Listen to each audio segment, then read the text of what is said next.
Hello সবাইকে, welcome my another mini blog. আজকে Sunday special বানাতে চলেছি দই চিকেন। সেই জন্য ফার্স্টে চিকেনটাকে আগে ধুয়ে ম্যারিনেট করে নিচ্ছি।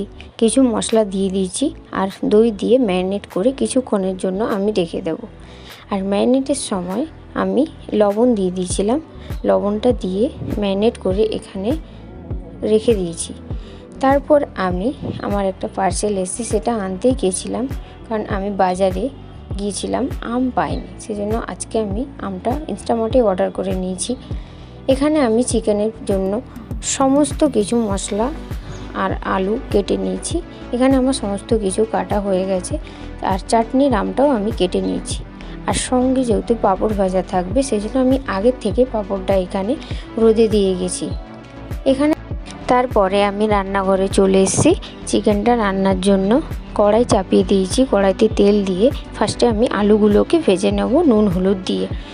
আলুগুলো ভাজা হয়ে গেছে। তারপরে ওই কড়াইতে ওই তেলের মধ্যে গোটা জিরে আর গোটা গরম মশলা আর শুকনো লঙ্কা আর পেঁয়াজ কুচি দিয়ে দেব।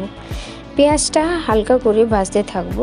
আর পেঁয়াজটা ভাজা হয়ে গেলে দেখুন একটুখানি লবণ দিয়ে দিয়েছি। আর এখানে আমার পেঁয়াজটা প্রায় ব্রাউন কালার চলে এসছে।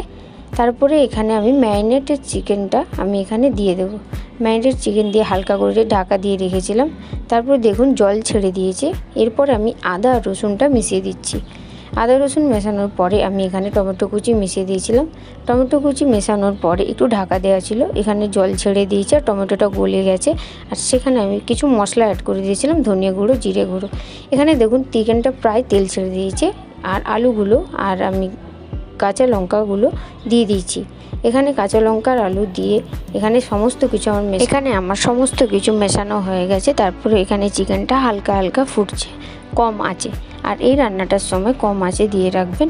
আর প্রায় রান্নাটা আমার কমপ্লিট। একটু গরম মশলা আর ধনে পাতা কুচি দিয়ে ফুটিয়ে নিয়ে নামিয়ে নিলেই রেডি দই চিকেন।